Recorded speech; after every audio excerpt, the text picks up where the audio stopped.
C'est d'une manière consciente et lumineuse que le pape fait rentrer l'Église dans ce temps de la miséricorde à partir de cet événement particulier que vient de proclamer l'Évangile, qui est la venue d'un ange auprès de cette femme, Marie, pour lui révéler les desseins secrets du Seigneur en ce jour où nous célébrons son immaculée conception. Marie, plus que tout autre, a expérimenté ce que la miséricorde signifie, et si nous voulons être, durant cette année, être des disciples de la miséricorde, des apôtres de la miséricorde, c'est bien en suivant Marie, l'humble servante du Seigneur, choisie parmi toutes les femmes, qui reçoit en partage la vie de Dieu en son sein, pour qu'elle en devienne la mère. La miséricorde, c'est d'abord pour nous le visage du Christ. Il nous révèle qui est Dieu. Et je pense à cette réflexion que relate saint Augustin en méditant sur la conversion du bon larron. Il met sur ses lèvres ces paroles qui en disent long. Dans son regard, dit le bon larron, j'ai tout compris. Oui, pour nous, la miséricorde s'est incarnée en quelqu'un. Dans le Fils unique du Père, qui est venu partager notre condition humaine en toutes choses, excepté le péché, dans le geste qu'il a fait de révéler l'amour dont Dieu nous aime jusqu'à mourir sur une croix et ouvrir son cœur, son côté, d'où jaillissent le sang et l'eau, la vie de l'Église, l'Eucharistie et le baptême.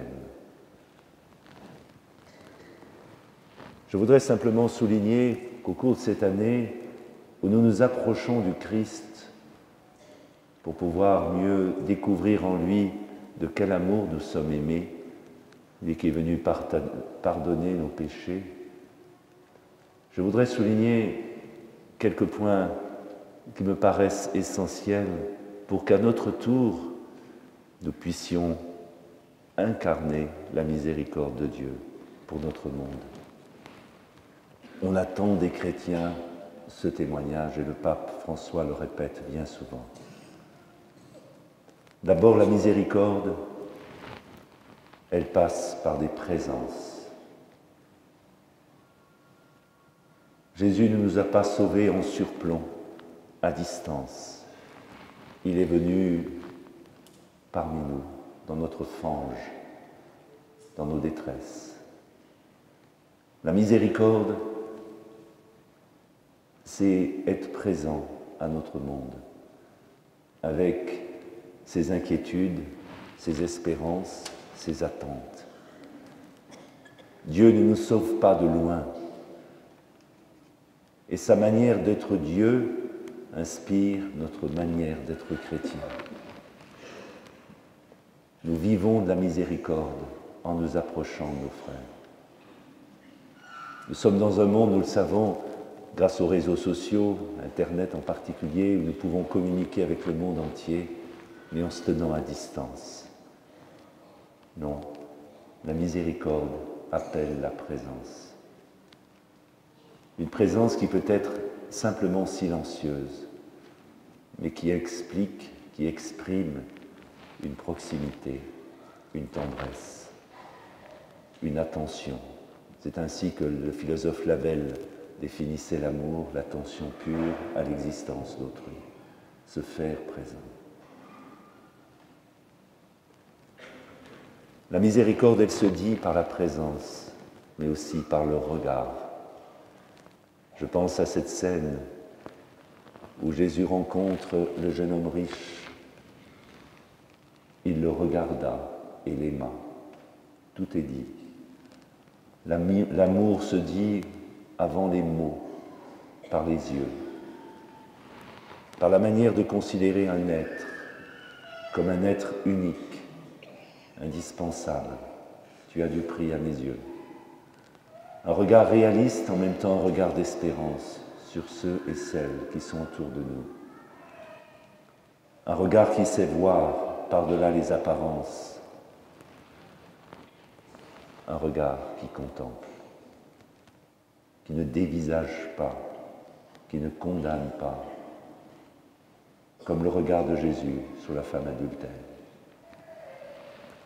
La miséricorde se dit par la présence, par le regard, mais aussi par des gestes. Au moment où Dieu crée l'homme, nous voyons deux discours sur cette création. Lorsque, ayant créé le monde minéral, végétal, le 6e jour, Dieu crée l'homme. Et puis il y a un autre récit où Dieu fait le geste du potier. L'homme est issu d'une glaise sur laquelle il répand son souffle créateur, sa roue. Pour dire miséricorde en hébreu, deux mots, hesed et ranim, c'est-à-dire les entrailles de miséricorde. Oui, la miséricorde s'exprime comme une mère exprime son amour vis-à-vis de son enfant, non seulement par des mots, mais par des gestes, par des manières de s'approcher des autres, de leur serrer la main, de les encourager. L'amour miséricordieux, bien sûr, emprunte le chemin des mots. Et l'Évangile est rempli de ces paroles fortes qui accomplissaient ce qu'elles signifiaient de la part de Jésus quand il s'adressait aux foules. Dans ces béatitudes qui expriment toute la miséricorde de Dieu pour nous, où il y ait des mots qu'on n'entend guère, mais qui portent l'espérance, qui portent la confiance, qui portent la capacité de croire en quelqu'un. Être chrétien, ce n'est pas simplement croire que Dieu existe, mais c'est aussi de croire que nous existons pour lui. Et il faut des mots pour le dire les uns aux autres. Des mots de consolation, des mots de compassion, des mots qui nous tirent en avant vers le meilleur de nous-mêmes. La miséricorde passe par ces mots-là qu'il nous faut trouver dans le vocabulaire et la grammaire de l'amour. La miséricorde, elle passe enfin par les pieds, si je puis dire, en allant au-devant de nos frères. Elle met en marche, elle met en route. Le chemin de la miséricorde a permis à des personnes de retrouver l'espérance et donc d'avancer. Elle nous rend pèlerins, nomades, mais nous voulons rejoindre le Christ qui nous prodigue sa miséricorde en son Église à travers ses sacrements, à travers sa parole de vie. Oui, nous demandons au Seigneur tout au cours de cette année d'être vraiment des témoins et des ambassadeurs de la miséricorde de Dieu, d'abord pour nous-mêmes. Nous avons peut-être des choses profondes à réconcilier dans notre propre vie.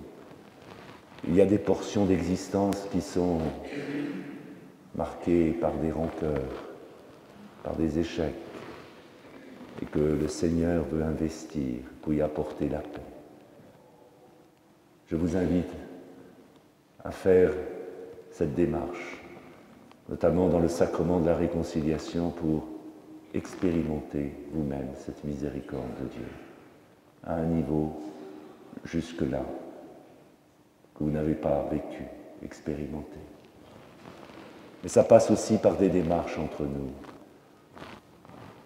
au sein de nos familles, au sein de communautés, entre prêtres, entre laïcs et prêtres. Profitons de ce temps de miséricorde pour lequel le pape a espéré un renouveau de l'Église pour trouver des gestes, des attitudes, des démarches qui nous font vivre vraiment une réconciliation entre nous. Et puis, la miséricorde fait de nous des témoins. Ce n'est pas simplement une compassion humaine, mais le désir ardent de pouvoir propager l'Évangile, car la plus grande misère que l'homme puisse connaître, c'est d'être privé de Dieu, de ne pas le connaître. Et tous ceux et celles qui ont été, à travers l'histoire de l'Église, des grands miséricordieux, ont été des grands apôtres.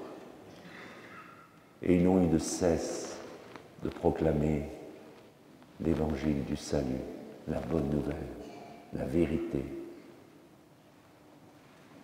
Oui, demandons au Seigneur, frères et sœurs, d'être ainsi des ambassadeurs de Dieu miséricordieux, par notre manière d'être, par notre parole, par le témoignage que nous avons à rendre et que le monde attend.